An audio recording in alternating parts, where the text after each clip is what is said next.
NBC Sports and the PGA Tour proudly present the FedEx Cup playoffs and live Wednesday coverage from the BMW Championship. We are on the range at Caves Valley Golf Club, Owings Mills, Maryland, presented by ReliaQuest.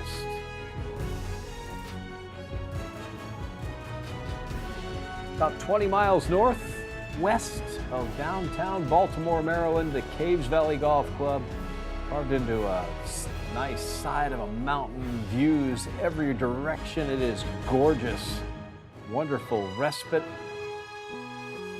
Get away from the things if you want to. And then for the second time, it's going to host this playoff event along with James Nitties, Brendan DeYoung, and Robert Cameron, our tour veterans. I'm Brian Katrick. We're glad to have you with us here as we get set for the second FedEx Cup playoff event of the season. Last week it was in Memphis. This man was close. He missed the playoff by one, but he is the FedEx Cup champion. He is still leading in FedEx Cup points, and he cannot be caught this week. That is Scotty Scheffler. And Brendan, it has been another very impressive season for the world number one. It really has, BK, and well, this is something that we could do for hours on end. Yeah, just watch Scotty Scheffler hit golf balls, because for the most part they go exactly where he's aiming, and that's a good thing. And James, we have admired Scotty's game from lots of different angles. We're going to get this one from behind him today. What is his greatest strength, in your opinion? Something that's needed throughout any swing, and it's keeping that club face square through impact for the longest that we have seen in kind of the modern era. The way he holds that club face square on not only his long irons but his wedge shots, just for an amazing amount of time, it's something that just can't be done. And every professional golfer is trying to do that. And we were talking about it before, me and Brennan. It's like he doesn't get the credit for how good he strikes it because of how effortlessly he hits his windows to perfection. His yardage is always hole high. Everyone knows that. And yeah, he does it even in practice. He doesn't miss a shot. There's only two other golfers that I could ever think of that were even close to being that square or holding the top face that square for that length of time. One is Jim Furyk. Jim Furyk threw the hit. The club face was so steady, so square. And the other one might be a surprise, was Colt Knost. Colt Knost was the same way. And if you watch the ball flight from Jim Furyk, Colt Knost, and Scotty Scheffler, the ball does not move a whole lot in the air. The big difference is that Scotty Scheffler has the ability to move that ball speed up to about 180 miles an hour. Jim Furyk and Colt Knost did not. Yeah, usually, Brennan, anytime you have a player that's fairly accurate off the tee, hits a lot of greens, you call it a repeatable golf swing. But Scheffler, with the power and visually what it looks like, obviously everyone talks about his footwork and how it kind of looks like it's all over the place, but he moves forward on the ball with such grace that not only does he center his body over impact better than anyone else, it's with the power as well, as efficient he is off the tee. This isn't what you would call a repeatable swing in the visual sense, but the numbers show otherwise, as you can see. 5 foot of curve with, what's that, probably a 4-iron in his hand right there. That's pretty good. That'll play in most places. And BK, this is whenever I was on the range, and Brendan had a very repeatable swing, one of the more solid ball flights and consistency. But you walk down and you look at the players, and guys lose concentration here and there, and they hit a couple average shots, but you just listen to the sound of Scotty Scheffler, and he never misses it, even in practice. It's always kind of out of the center of the club face. I've been fortunate enough to walk a few rounds of golf with Scotty Scheffler now, and we were talking about this earlier. The ability to hit the ball, as you were talking earlier about, hit the ball out the middle of the club face, but to get the ball pin high regardless of what the conditions were. You've got crosswinds, you've got the wind into you, you've got the wind at your back, whatever it might be. He still has the ability to hit the ball pin high. The only way you can do that is what you were just saying there, where you absolutely have to be able to strike it out the middle of the club. Yeah, also, if you think of a 12-story building, every professional golfer, and especially the elitist professional golfers, have around about 6 different flights. So, the first floor, the second floor, the third. Scheffler's got about 12. And with every kind of apex, he can hit it one of the highest on tour and he can hit it, low through the wind. But with every one of those flights as a professional golfer, you kind of have a stock yardage, but he has like a couple different yardages that he can trust over and over. And it's what makes him so difficult to beat, because whenever he's in trouble, he's just got a window that he can hit every single time, and he somehow hits it close from, being in the trees.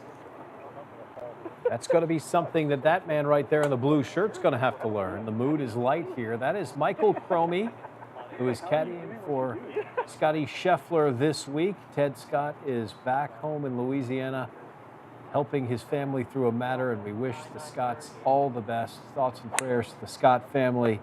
But Scotty talked about having to make this adjustment this week to a new caddy. He'll ask some questions about things that, basically he's just going to try and, fill in as best he can this week, and, just asking little stuff. A lot of it is just more routine. Like, hey, how do you like me to give you the numbers? And when I say I'm hitting a hold shot, he's like, well, what does that mean? And just little stuff like that we're figuring out as the week goes on. And I'd say most of it's just little stuff like that. He's like, hey, do you need me to, like, what's your hydration? When do you like to eat? Just little stuff like that. I think there's a lot of little stuff that caddies do that go kind of unnoticed throughout a round. And, Michael's doing his best to try and figure those things out. And I'm trying to also help remember what those things are as well.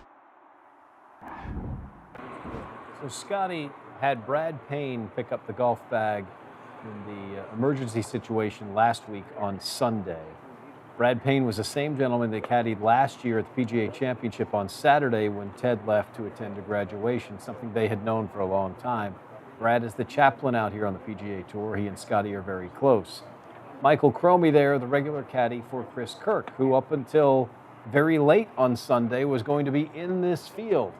And all of a sudden, he wasn't. A couple of late bogeys.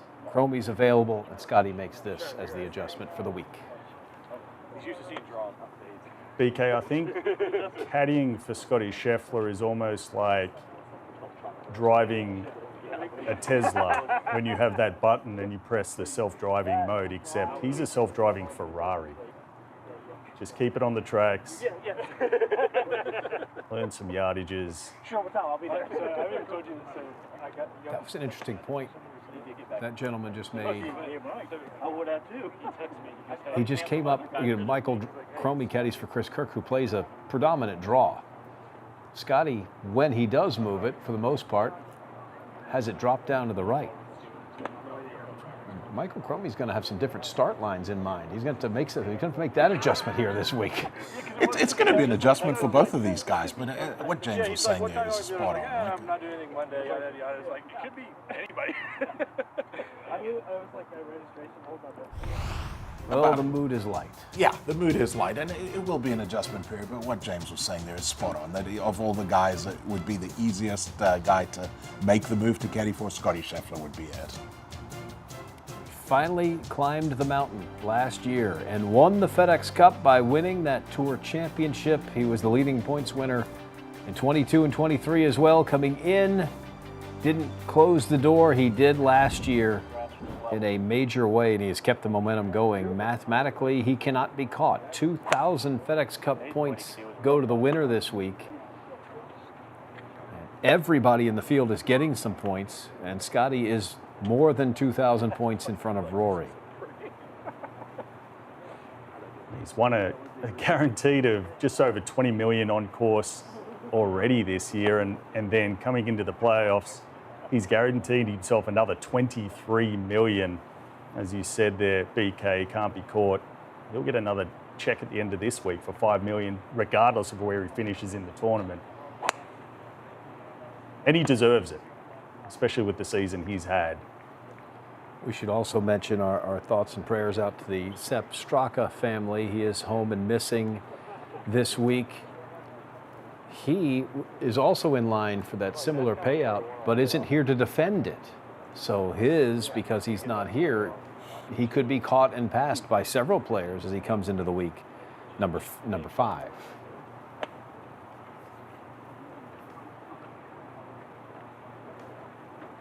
lot of maintenance work, really, for Scheffler. It's going to be a long week coming off playing in Memphis as hot as it was. A lot of the players talking about how this is a big boy golf course, not just to play, but to walk. So not that we see Scheffler really grinding too hard week in, week out. It's always set up. It's always making sure that alignment is on track.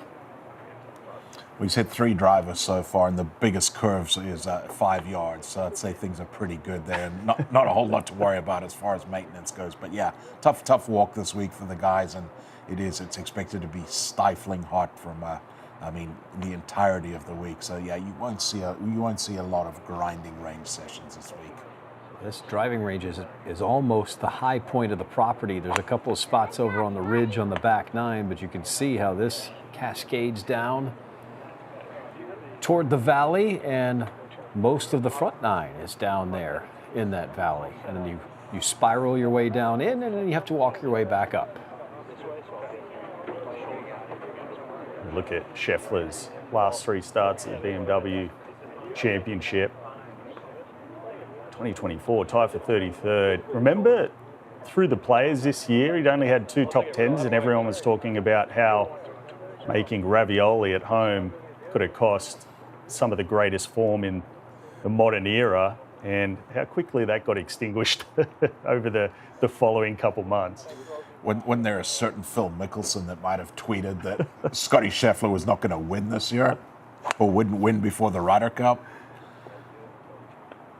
As accurate as the rest of Twitter. Yeah, 2 top 10s through the players, and then after that, he went on to 4 wins, 8 top 5s, and never finished worse than 8th. Number 1 in points, number 1 in the world, Scotty Scheffler. Here's what we're doing here this week in the playoffs. Last week, we started with 70, cut it down to 50. Justin Rose, the winner in the 3-hole playoff over J.J. Spawn. This week, 50 down to 30. Everybody that got here made their way into all the signature events for next year, which is quite an accomplishment. And if you make it into next week's field, you're going to make it in all the majors for next year as well. We welcome you inside our PGA Tour studios. Brendan, James, glad to have you with us here. It's a lot more climatized in here than it is out there on the range, but we've got ourselves a new spot here. For those who didn't play here a couple of years ago, you got to learn a new golf course, and you got to go through all the stuff. We're in the middle of the playoffs. What do you think here, James? What do you think about Wednesday at the BMW Championship? Well, look, we've got the top 50 players in the world. The guys are all in form. There's not a lot to learn out here outside of extra distance. We might have some weather come through. Soft greens, no matter, a course could be playing at 8,000 yards for these guys. If there's soft greens, it just makes it that much more gettable. And but look for guys that hit it a long way off the tee and are very good from approach. And really, you're going to have to get it done on the greens here. We saw Cantlay back when he won out here when it was at Caves Valley last time. He was making a lot of those putts from that 15 to 20 foot range. He was really good inside 10 feet. So yeah, just ho-hum for these guys that are all in really great form, I would say. Well, you saw there that the mood was light between Scotty Scheffler and Michael Cromie's caddying for him this week. The mood amongst all of these guys is going to be fairly light for the reason that they've achieved probably one of the major goals starting out this year was to make it into that top 50. You know, top 50 is now the big number. You get in that top 50, you're in the signature events for the entirety of 2026. There are a lot of guys that are now, the rest is gravy. The rest is how far can we take this? As I say, you've achieved your initial goal for the year. So the mood will be fairly light this week. They're going to be playing in groups of 2. We'll take a look at some of the notable tee times here.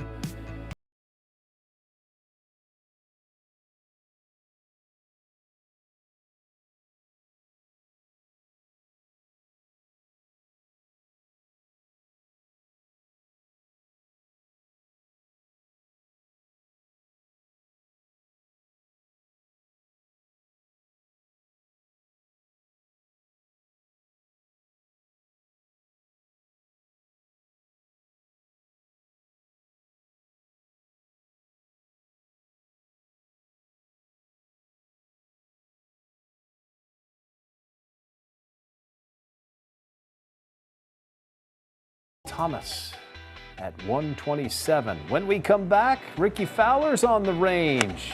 We'll catch up with Ricky, who played his way in, one of the 5 players to play their way in to the BMW Championship last week.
Yeah, it's a beautiful look.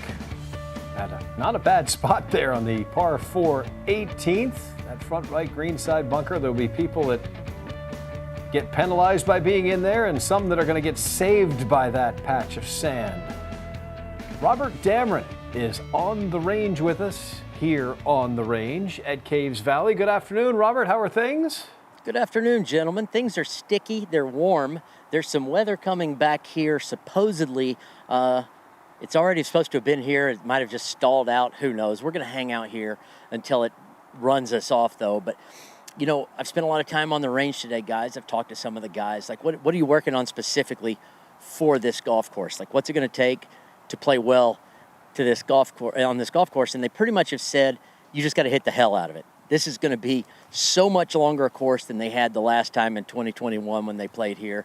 One player said the greens are really firm and the fairways are really soft. And also, I'm standing in this fescue/bluegrass rough that's going to be brutal. So you got to really bring the driver. I think a guy like, a Rory, of course, a Ludwig, they've got to be licking their chops when it comes to a course like this, when they could see themselves flying it past everyone, bringing a shorter club in higher for the second shot. So some of the guys, not that anyone's not long out here, because everybody's pretty long, but some of the guys are going to really struggle on this much tougher golf course. I think that the tour and maybe the members here at Caves Valley didn't like 27 under winning the last time, actually in a playoff the last time.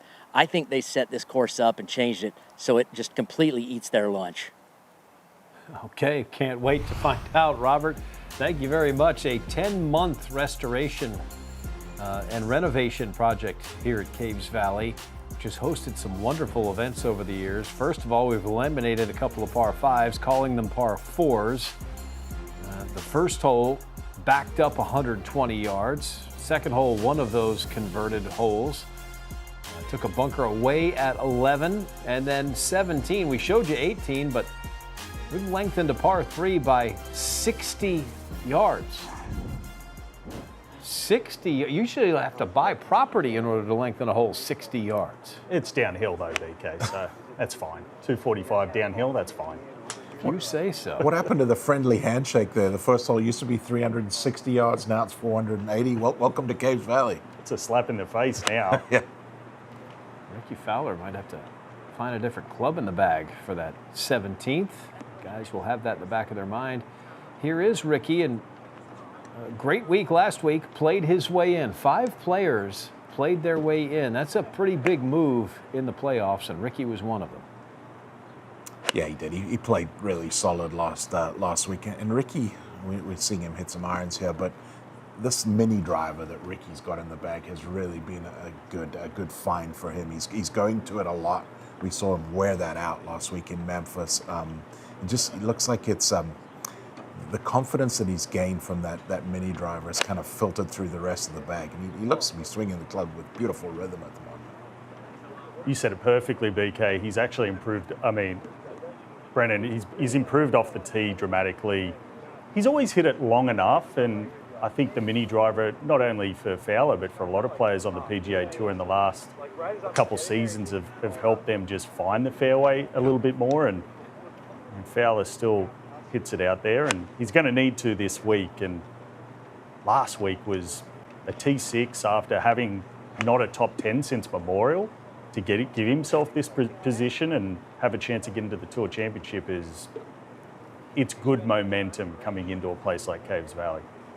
And he can take a lot of confidence from, he really delivered when he had to. He had his back against the wall, and, he needed to play well on Sunday. Him and Chris Kirkwood paired together. They were going back and forth, and Ricky played a really good, solid round of golf on Sunday to make it to the BMW this week. Made an iron shaft change also to those steel fiber iron shafts. They've been out for a long time, and they've very much helped Ricky this season, including last week, where he played his way into this event, but it was Justin Rose who played his way in with the victory. Birdied the 14th hole. It jump-started him 4 in a row. He was 4 shots back before that went in.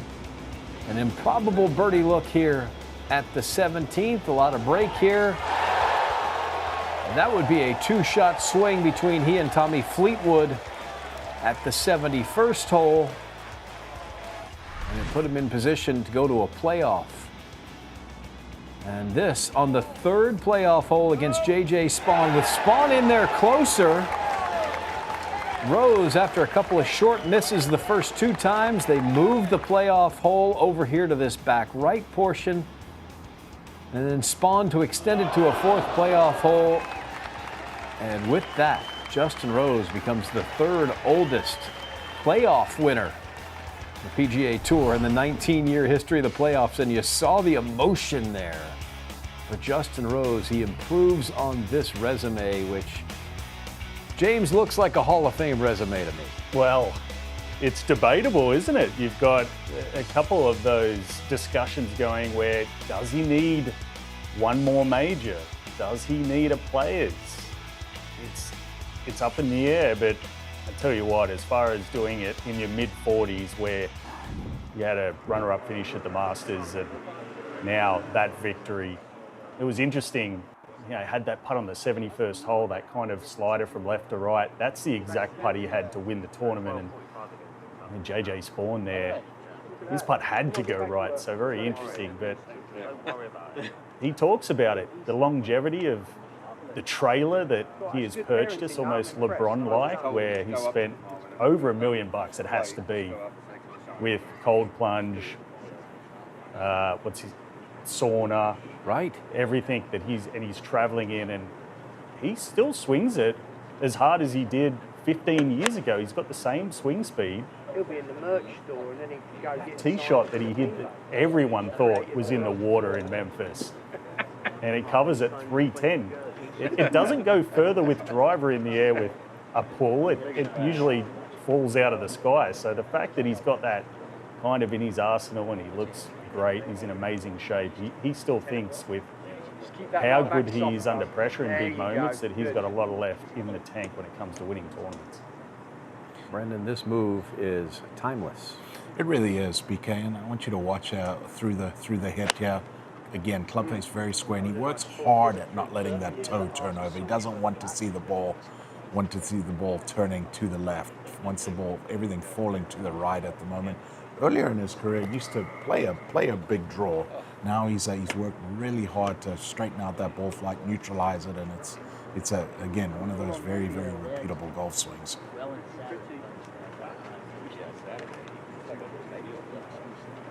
James, I feel like we need to have you take a closer look at this move here. Oh, I would love to, BK. And he's got a lot of drills that he works on. To see him and Alex Noren that get down deep into that left side, arms fall behind. He feels like his arms are right behind his body with his back facing the target, stalls out a little bit, and then he rotates and it kind of throws the club back on plane. See how it's forwards and not really very small. But that's where it's good for you to see, because I see that as not enough here, so then you get out in front and you then can't pass it on the handle. There you go. Low 6 with a fade exit. Low 6 with a vertical right. No tip.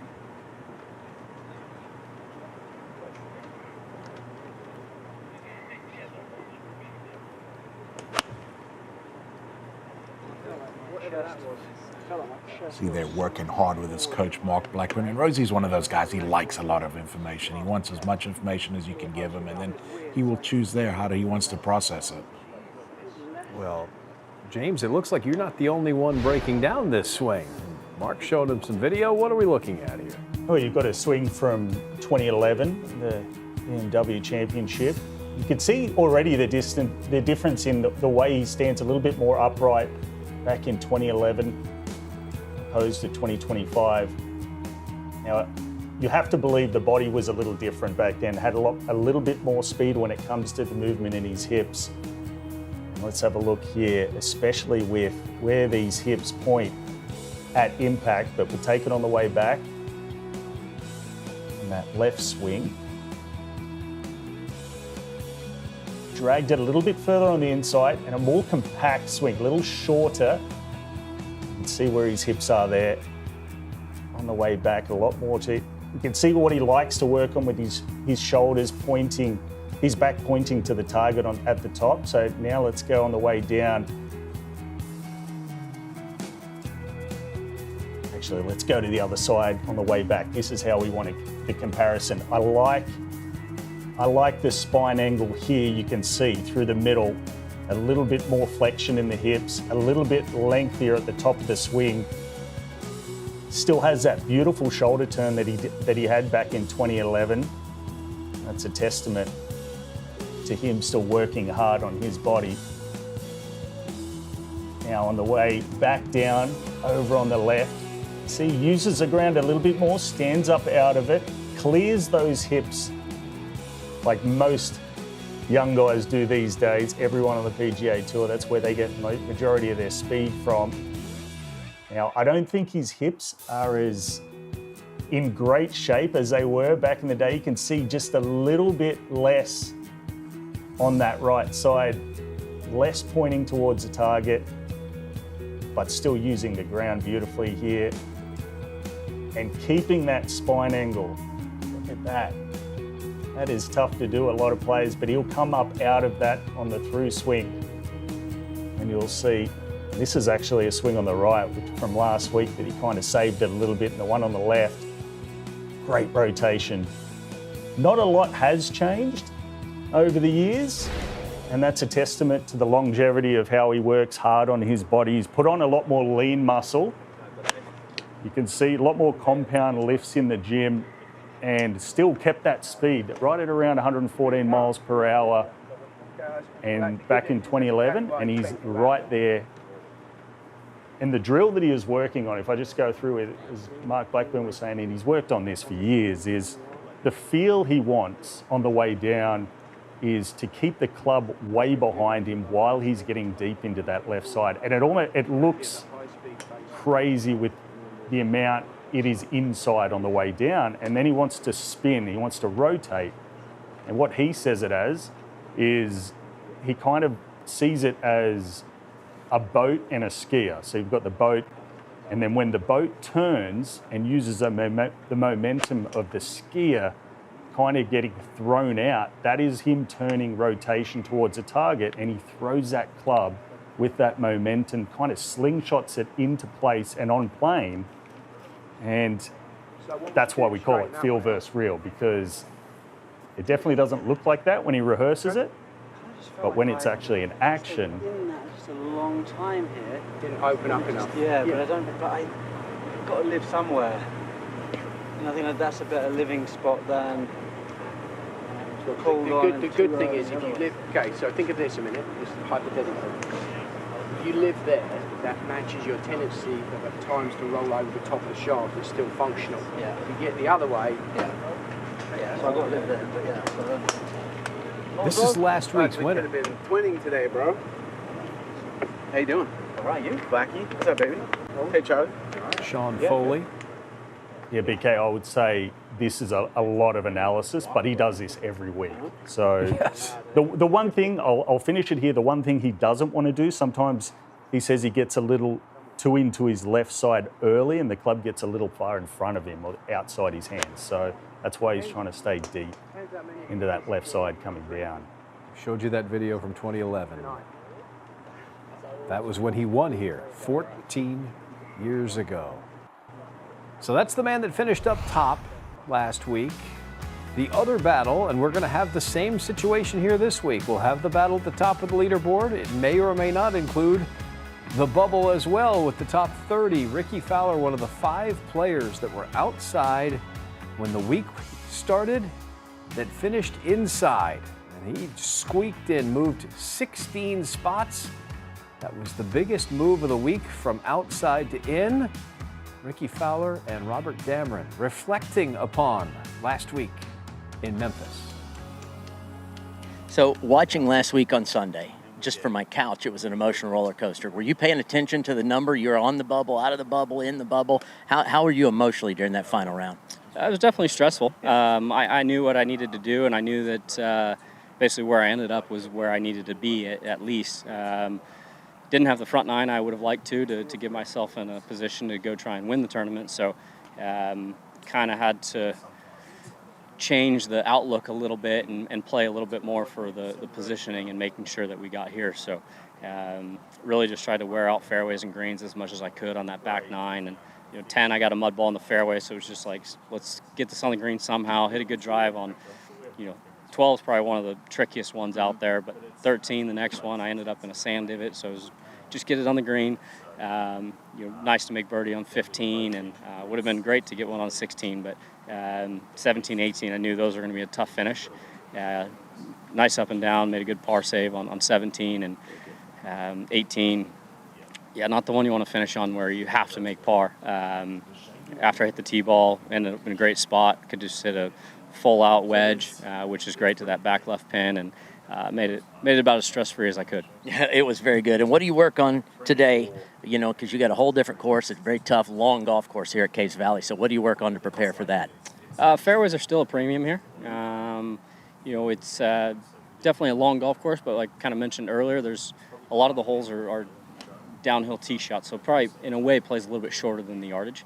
But yeah, big thing is just kind of continuing to play how we have been. I feel like trying to play as simple as we can. And that starts with wearing out fairways. So not trying to do anything a whole lot different. Like I said, keep doing what we've been doing. Hopefully hit a lot of shots out of the center of the face. All right, that sounds like a good plan. Good luck this week. Thanks, man.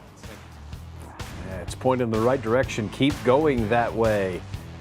Rory McIlroy back in the field this week. The winner back in 2012 when they played this event at Crooked Stick. We'll get him out on the range as we continue. Rory McIlroy in the house, number 2 in FedEx Cup points.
Welcome back on the range from the BMW Championship. You spend a lot of time on the range to get ready for this.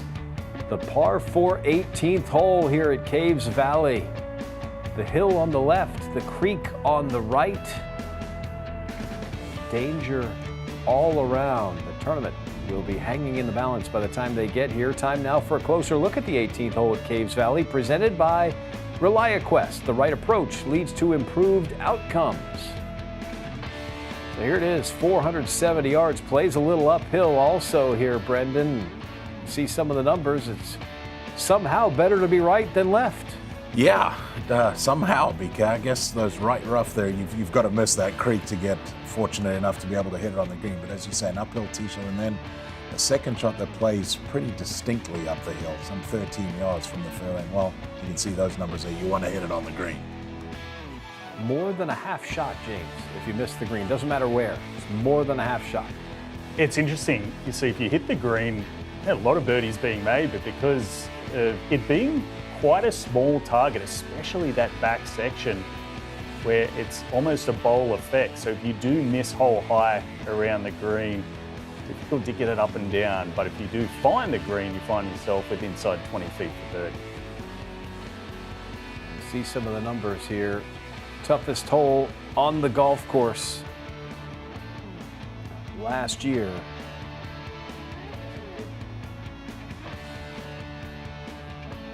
Not one that you want to mess around with. Here's what Ricky Fowler had to say about it. It's a good finishing hole. You know, there's when you look through this course, there's not many uphill tee balls, and that's kind of one of them. I'm trying to think through. Most of them are kind of downhill, so visually, you haven't really seen a whole lot of that. And you get a creek running up the right, got a couple bunkers on the left, pinches in, and it forces you. You have to step up and hit a good one, and then you have kind of a short to mid iron into that green, fairly narrow. Depending on the hole location. I think it's just a good, solid finishing hole. I mean, last time the tournament was here, you saw a lot of birdies from Bryson and Cantlay. It's not that easy, but you hit a good drive. You can definitely play aggressive. And, I think it's between coming in on 17 and then 18, you got to, like I said, step up, hit a good drive, and I think that's what you want in a good finishing hole.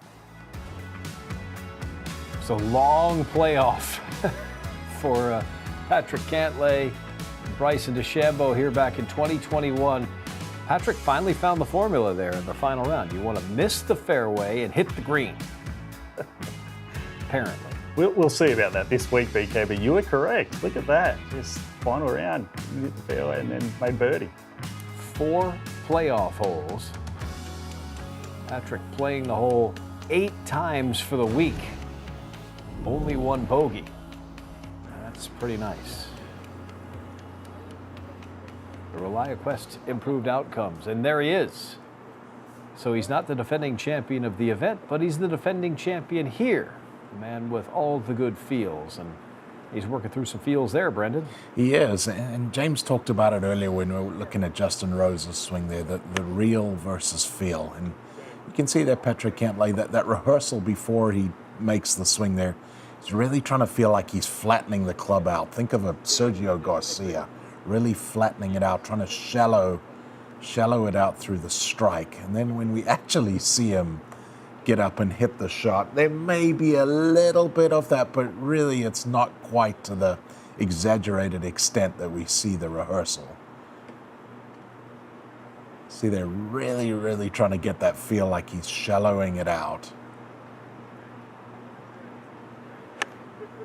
And we don't quite see that when he goes ahead and makes contact.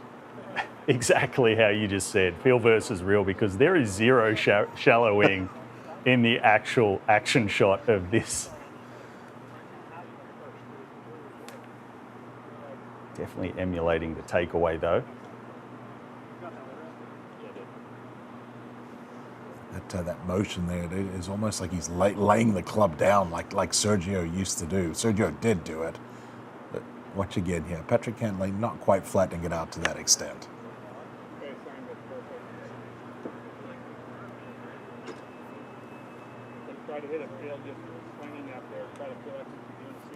So Patrick Cantlay getting himself ready to go. And what about Rory McIlroy, number 2 in FedEx Cup points, a winner of this event, a 3-time winner of the Cup itself.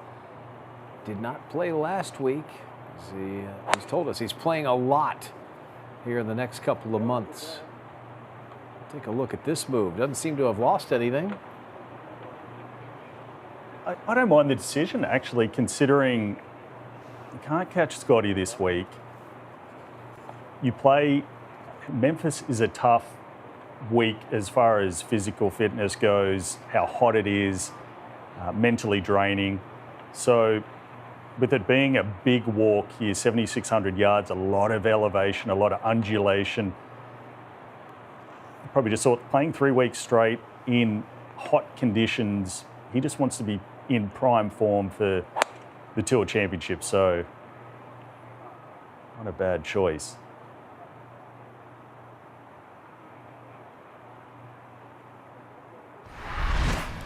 Rory, the winner here in 2012. It was at Crooked Stick, Indianapolis, Indiana. Rory at the height of his powers, a 2-shot win.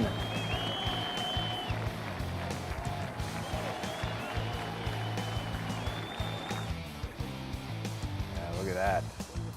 A young, effervescent Rory McIlroy, the winner here some 12 years ago. Let's take a look at these 2 swings from those 2 years.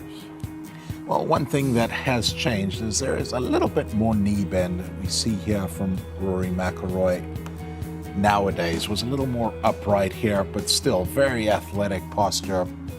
And I want you to, as we take it back here, this was in 2012, as you said, BK, at Crooked Stick. Look at that. And everyone wants to know how Rory McIlroy hits the ball so far. That shoulder turn is just absolutely ridiculous. Huge shoulder turn. You can see there, big, full backswing. Got it all the way to parallel, if not maybe just past parallel. Got a few years on him now. Still gets the club in a wonderful position there. Still maintains that massive shoulder turn. You can see there, Rory a little thicker now than he used to be. But look at this now as we look back to 2012, where he delivers the club from. This is the biggest change in Rory McIlroy's swings. We start that downswing in 2012. At impact right there, that is coming from the inside. Rory used to play predominantly a big draw, big high draw, start everything down the right side. Now, much more on top. That club being delivered on a much straighter line. Now has the ability to move the ball left to right on command, right to left on command. I think has made him a much more complete driver of the golf ball. I love everything is done a little more compact there, as we see back in 2025, and always to that fine full finish. Only 2 players whose name is on the FedEx Cup multiple times. Tiger and Rory's is on there 3 times. Earlier this season completed the career Grand Slam with that playoff win at the Masters, beating Justin Rose. At this point, there's a lot of folks, including Rory, wondering what's next for this man. I think that was perfect, that description of just the change of path with his driver. He's really turned himself into one of the most efficient drivers of the ball of all time, really. You're in your mid-30s and you're still at the top of the driving statistics, and you're accurate, and you can hit it both ways. We saw it a little bit with Justin Rose. Justin Rose has done a little bit of that too. He was a long way from the inside, and now he can turn it both ways, and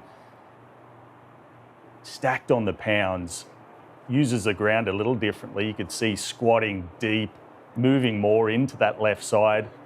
So all these players, the Tiger effect of getting everyone into the gym, it had happened in 2010, 2011, but now, I mean, these guys are Olympic weightlifters, really, with how they look, the lean body mass, and the fact that they've kept it going this long. I mean, Rory could be Justin Rose's age and still being this efficient, as good as he drives at it, he could be winning for another 10 years. This club is such a weapon for Rory McIlroy and has been for so long. I was looking at his statistics. He's been on tour for 16 years now. He's never been outside of the top 6 in strokes gained driving. And in what has now become a really young man's sport where we're seeing all these college kids come out that are just absolutely moving it, Rory McIlroy's been able to keep up and, really set the standard as far as you said there, perhaps the best driver of all time. And we talked about how hard work now, especially you get a little long in the tooth, a little older, it comes after the golf course and being able to give yourself that longevity. And you said with a lot of the speeds, college golf right now, average ball speed is upper 170s. It's faster than the PGA Tour. But we're seeing a lot of injuries. I don't want to pinpoint Will Zalatoris, but you're seeing the speeds come out, but it's almost like you need to learn how to efficiently protect the bottom of your spine with these speeds. If you're going to get, multiple years out of high-level driving, and we've seen that from Rory. And can you think of an last injury that he's had with the speeds that he moves at? The only injury I can think of is when he hurt himself playing football or soccer, as we call it over here. That's the only time he's really had an injury to deal with. So that's what I say. The hard work for these guys comes with the post-round recovery and really looking after what your asset is, and that's the spine and the body. It's very interesting to see there. He's standing up there. He's hitting both shots. He's moving it left to right, moving it right to left, just trying to get equally comfortable.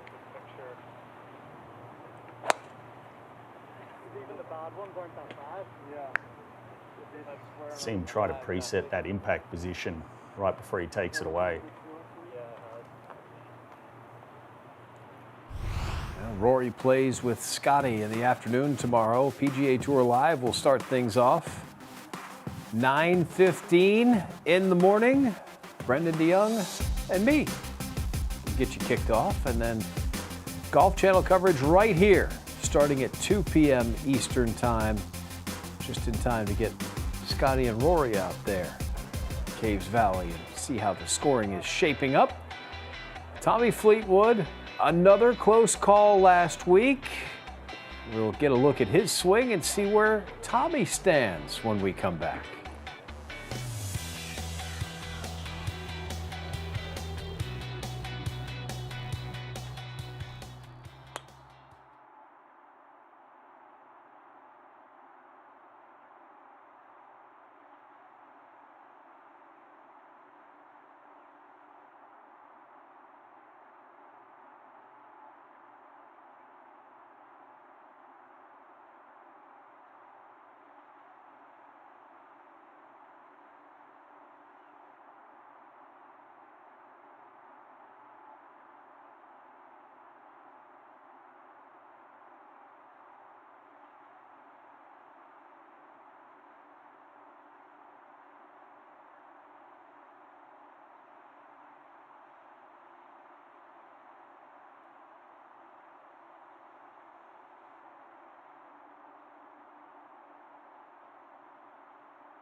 Welcome back to On the Range from Caves Valley Golf Club, presented by ReliaQuest. There's the par 3 17th, which is now 60 yards longer than it was. That is an impressive adjustment after almost a year's worth of adjustments to the course. Hosting this event for the second time now, the BMW Championship. And there's Tommy Fleetwood, and there was so much discussion about him. He was the 54-hole leader last week. Just the third 54-hole lead in his career. There are lots of numbers that come up here, gents. That was 43 top tens without a win. However, it's not like he's blowing a lot of leads. It's happened 3 times, ever. Twice this season. They were noticeable, Brendan. One came at the Travelers, one came last week. But Tommy Fleetwood is wearing it very well. And I think it's telling. You know, kudos to him. He stood with Golf Channel's Damon Hack right after the round. And, I mean, he answered all the difficult questions. And he's kept a positive outlook through these, what are heartbreaking defeats. You know, he got flipped at the end there by Keegan Bradley and lost the Travels, and then just was unable to get it done at Memphis last week. But continues to remain positive through everything, and feels like he's doing so much good that he'd be stupid, really, to look at the negatives of not getting a win. James?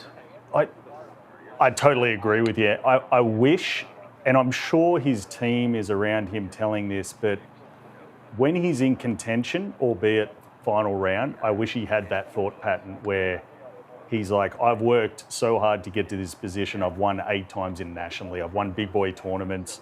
I need to play like I want to stretch my lead, not defend. And I think it's, you know, social media does this, golf media does this. They put this kind of bright light on him having to get a PGA Tour victory when he's already, look, he's top 15 in the world. I think there's only 1 or 2 other guys inside the top 50 that haven't won on the PGA Tour. So he's a world-class player. If he played more events of the opposite field nature, if he played more, maybe more lower quality fields, he's probably going to have 4 or 5 PGA Tour victories, but he doesn't. And I think I just kind of felt last week when he was in contention that it was a moment for him to extend and do a Cam Young that he did at Wyndham Championship. Instead of, he played that little bit defense. He didn't trust his weapons, which is his iron play, and you know, eventually it kind of caught up with him. I was just going to say the way Cam Young did the week before. You know, the same questions had been asked of Cam Young. When are you going to win? Then he makes that bogey on the first hole, and everyone starts questioning it even more. And then Cam Young reels off 5 birdies in a row. Tommy needs to do something like that. Our tracer technology is provided by TrackMan. You saw it tracking some of those Tommy Fleetwood shots. These guys, we've seen them out there with the TrackMan on the range. 43 top 10s for Tommy Fleetwood. That's a pretty nice career. If somebody offered you a career with 43 top 10s, I don't think you'd ask a whole lot of follow-up questions. No, you're exactly right. And well, Tommy's already made the best move of the week. He's got the carry bag out for you in Finnis. That's not an easy walk, as we've talked about this week at Caves Valley. So nice to see he's got the small bag out. 43 top 10s, 29 top 5s. He's already had 3 of those this season, and just to put a bow in what we were talking about, I think if he could convince himself when he's in contention that he's got nothing to lose because he's already established himself as one of the best players in the world, it just kind of changed that mindset of what JJ Spawn has just really gone through after nearly losing his PGA Tour card and turning it into a major championship. And then you had JJ Spawn in his post-round interview after last week saying, hey, I'm playing with house money. I can kind of just go out there and be a little bit more aggressive because I'm secure. I think if Tommy could just believe that, because look, he is secure. He's, you know, as far as money and points and being exempt, that's fine. I think if he could just really believe that, hey, I've really got nothing to lose and I don't really need to get this first PGA Tour victory off to prove anything, I think he'll go ahead and then win multiple times. It is a Ryder Cup year. Tommy Fleetwood, his Ryder Cup teammate, potentially. Matt Fitzpatrick will catch a Glimpse of what Fitzpatrick is working on. He usually has gizmos and stuff out. Can't wait to see this. Matt Fitzpatrick on the range next.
So if I go in here, what happens to the shoulder blade? Back with you here on the range at Caves Valley.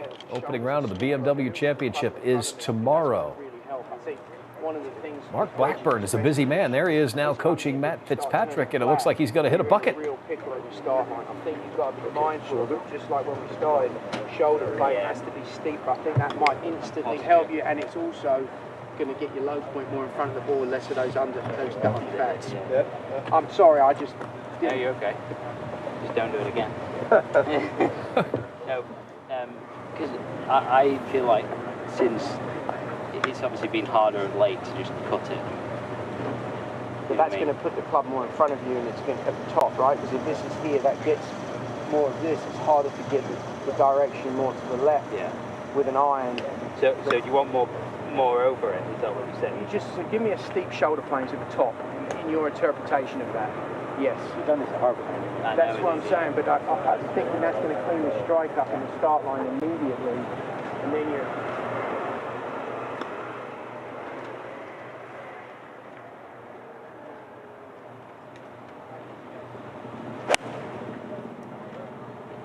See how it was a little different in the turf? It's a lot different.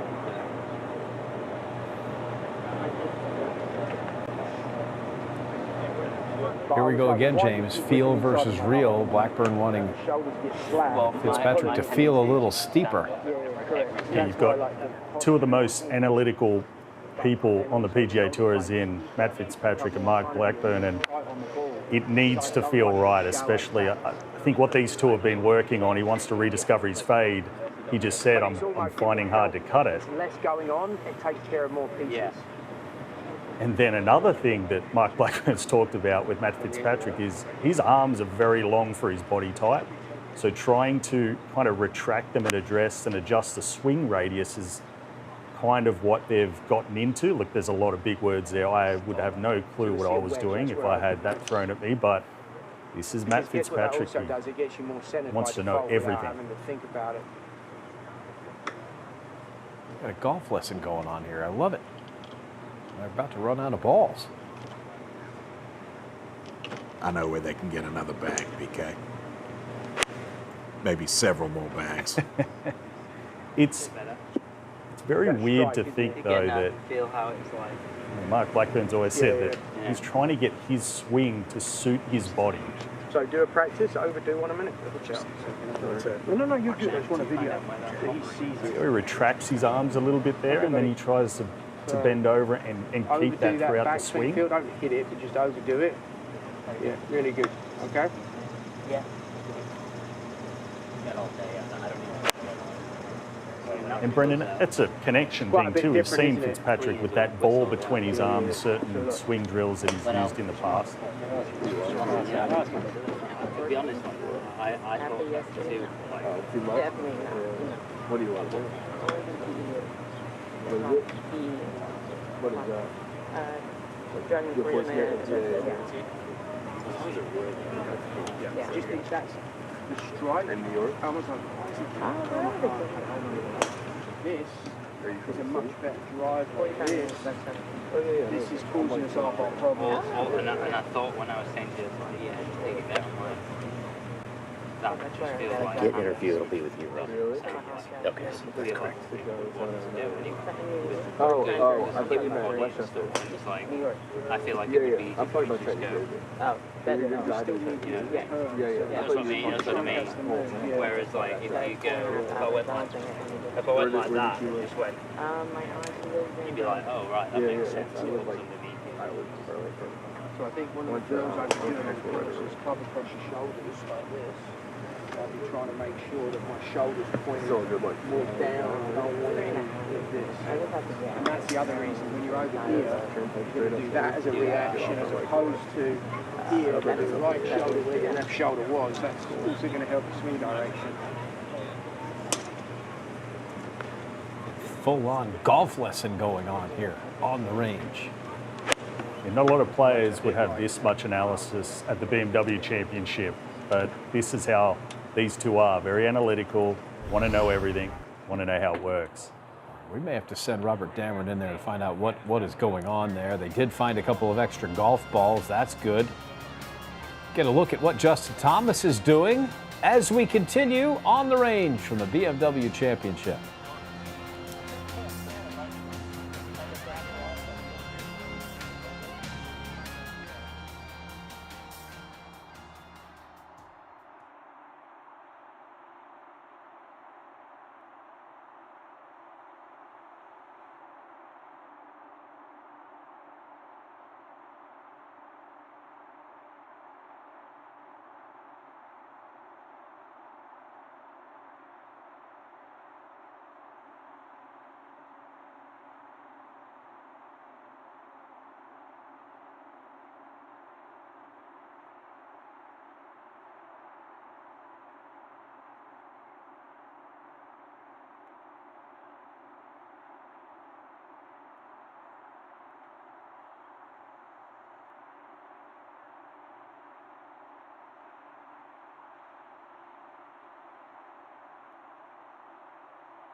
We welcome you back on the range. Back in 2019, the event at Medina, and it was Justin Thomas nearly holing out.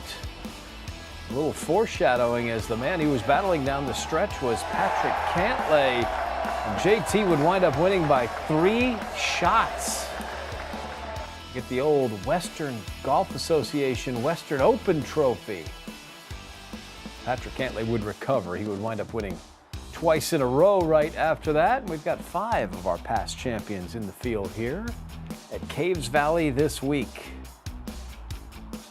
including Keegan Bradley, who won all the way across out in Denver in the thin air. We got a similar walk here. We have different carry distances as we check in on the 2019 champion. Justin Thomas, also a FedEx Cup champion. And he has had a resurgent year here this year, Brendan.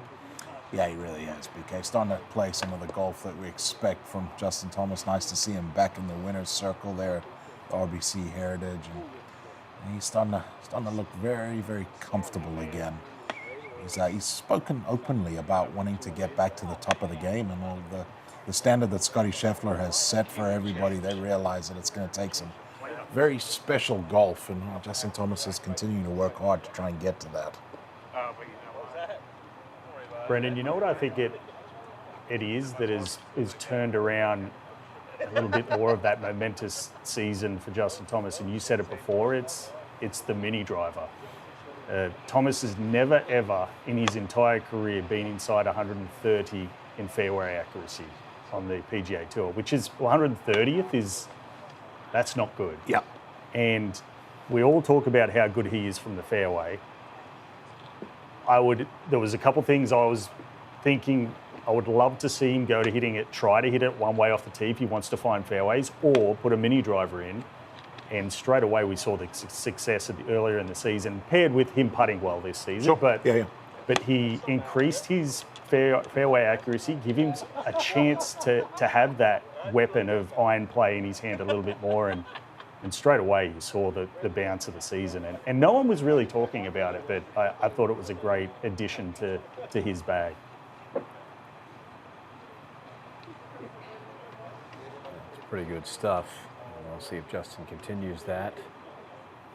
All right, so a follow-up from what we just watched in the last segment with Matt Fitzpatrick and Mark Blackburn. Robert Dameron caught up and found out what they were working on. Matt Fitzpatrick, you were playing very nicely the second half of the year, but I want to go back a couple weeks to Greensboro. You struggled the first 2 days, and then you found something Friday night or Saturday morning. You played great on the weekend. What was that you found? Just drove it better off the tee and putted really well on the Saturday. I was just level with my hips at the address off the tee, and just needed a little bit of a lead left hip a bit higher. So did that, drove it better, and hold some putts. That's pretty simple. But you were just working on shoulder plane right here with your coach, Mark Blackburn. Walk me through that just a little. Yeah, my tendency is just to stand too tall to everything, driver, irons, everything. So when I do that, I get more inside, more rotational in the wrong way, and can't get the club back underneath me. Just need to be tilt a little bit more over in my posture, and then should be good to go. All right, thanks. Go get your practice round. Thank you. Mm-hmm. Robert, well done. That guy's hustling. And so that's what was going on there. There's some technical things there from Matt Fitzpatrick, but it also took a meeting with Ryder Cup captain Luke Donald, who said, you know what, you're not playing good enough golf right now to be on my Ryder Cup team. How about you get things figured out? And he did. Since the PGA Championship, Matt Fitzpatrick has been rock solid, and right now has got a very good chance of making that European Ryder Cup team. That's interesting. It's how the form shakes out between both teams. You look at Justin Thomas right here. Since the PGA Championship, he's only had one top 10. So considering the win at the Heritage and then finishing second at the Truist, after that, he's probably not lived up to the form that he expects of himself. And then you've got guys like Fitzpatrick that are rounding into form. Now, the top end of the US team is starting to really be in nice hit form. And Europe's kind of that team that at the start of the season everyone was playing well, and now guys like Lowry and Hovland and a couple others, they're trying to find some form. So it's very interesting indeed.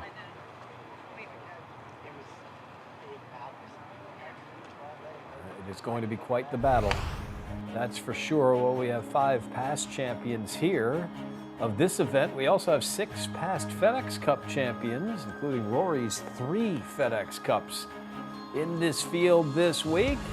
This is the FedEx Cup picture going to be any bigger than that come next week at East Lake? This week is going to have a lot to do with it. When we come back, this young man, Chris Gotterup, hitting the PGA Tour with a splash this year. We'll take a closer look at what he's doing on the range right after this.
Beautiful views here at Caves Valley Golf Club, just a little bit northwest of downtown Baltimore, Maryland. You're out here in the hills. That's the 5th,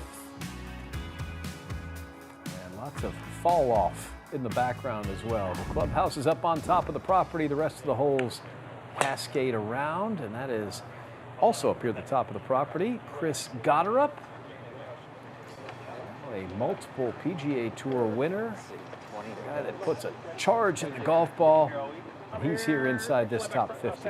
Well, that 5th hole that we just saw is only 367 yards. Will Chris Gotterup give it a go, try and drive something up there? As you say, BK puts a charge in it. There's a little miss hit there, and that was still 180-mile-an-hour ball speed. 10th in the driving statistics this season. He's another guy that I think has an extra 10 or 15. I agree with that.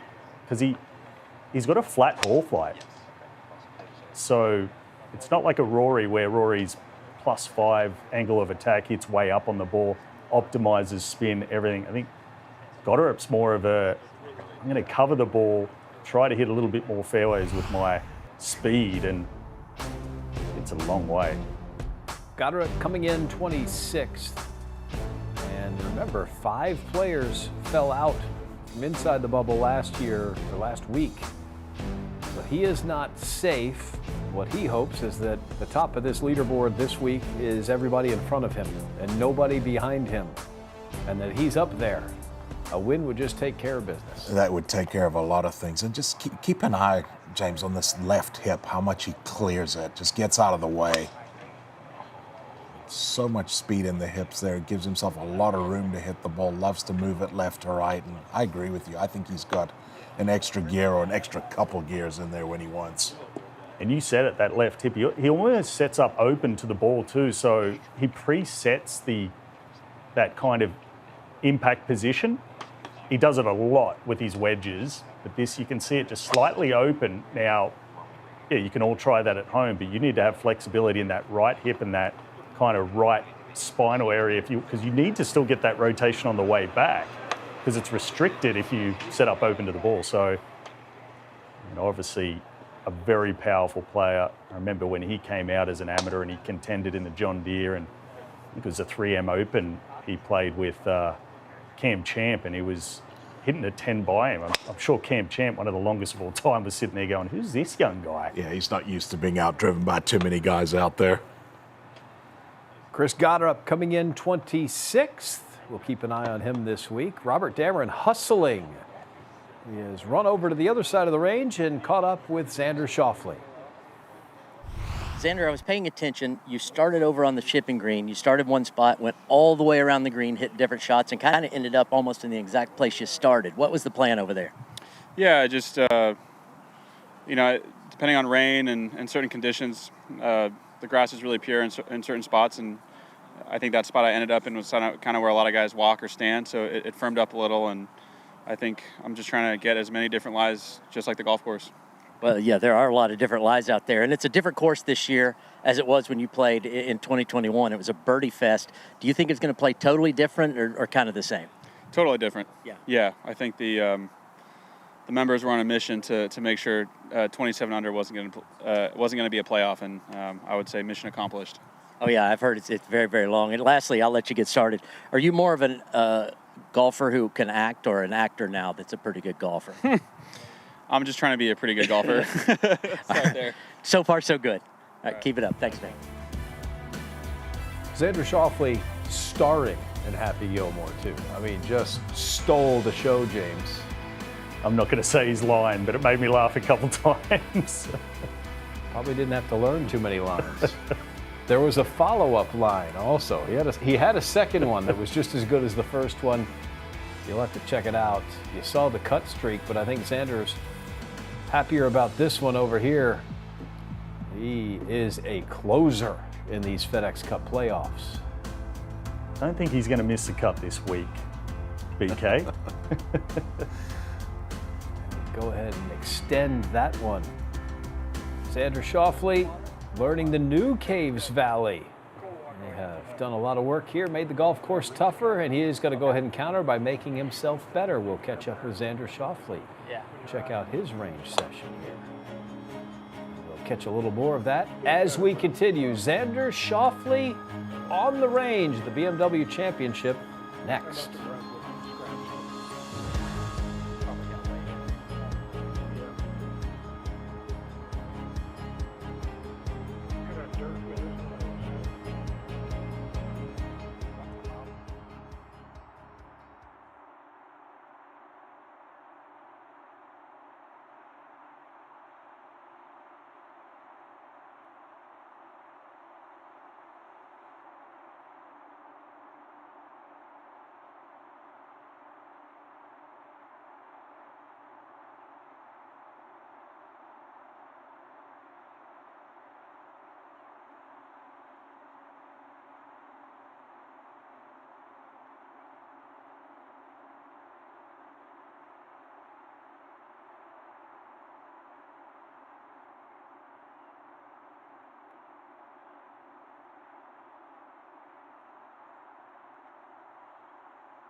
We're on the range here at the BMW Championship, which starts tomorrow.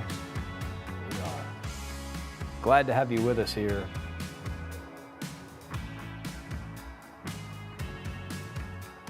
This Caves Valley Golf Club hosted the 1995 U.S. Mid-Amateur, hosted a U.S. Senior Open back in 2002. That NCAA championship that the University of Georgia won in 05. All these same guys that are out here, that was here. LPGA International crowned many, many events here. Some of the notable pairings. We start early tomorrow morning. Only 50 players in the field. It's hard to stretch them out any longer than this, but first tee time 9:21. Last tee time at 2 p.m. Eastern time. Xander is the first pairing as he will go at 9:32, as you saw with Michael Kim. And it is warm out there, Brendan, but it's not Memphis warm. No, it's not, BK. I think it's forecast to get into kind of the low 90s, maybe touch mid-90s as the week moves along. There will be some humidity there. You'll see a lot of guys hitting golf balls with the TrackMan out there or the quad or something, just trying to get a feel for how far the ball is going. And, when Xander hits this club now, the golf ball goes a long, long ways. Worked really hard to find a little bit of extra speed and can absolutely move it now when he wants to. I think Xander could be extremely dangerous if he could just get himself to East Lake. Look, it hasn't been the season we've all expected from him. I'm sure he hasn't expected it of himself, but he's had a couple top 10s in the last month. And on the weekend last week, 65, 69. So rounding into a little bit of form where if he just creeps into the Tour Championship, he loves that place. Oh, yeah, he's playing his best golf of the season right now at the right time, and I'm with you. If he can somehow find a way to be at East Lake, he's turned into somewhat a bit of a East Lake specialist, so it could be very dangerous. And this week, this course suits him. Yeah. He talked about it. It's totally changed. Members weren't happy that 27 under par was what got it into a playoff last time they were here, and it suits long plays. When you have fairways that are soft, greens that are firm, it eliminates guys that don't hit it far enough off the tee that somehow usually get an extra 20 yards on the fairway. So that has been eliminated with how soft the fairways are, and then just approach play with firm greens. A long drive is needed. And the last two guys we have looked at in Xander and Goddard are both guys that could be there come Sunday.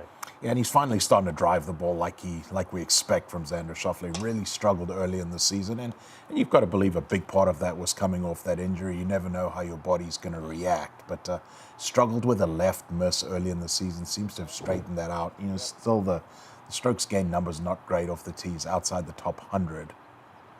But as I say, certainly is starting to find some form at the right time. And putting too, considering last year top 15, this year outside top 120. A guy you look at having an 8-footer or a 10-footer, especially when the pressure's on, is dead center. So look, he would like it to be more consistent across the board, but once again, just get him to the Tour Championships, and that's all he's thinking about right now. Just dialing in a couple of numbers, getting contention. I saw that last number there, that last graphic with those three finishes all in the top 10. Three distinct different locations. Very impressive for this event. He did it out in the altitude at Castle Pines, did it at Olympia Fields, suburban Chicago, and then Wilmington, Delaware. Before that, this will have a similar feel to that week, but Xander can do it in any climate. Would you say his game's well-traveled, BK? I'd say so. He was the champion golfer of the year as well. He can do it in the poor weather if need be. Olympic gold medalist.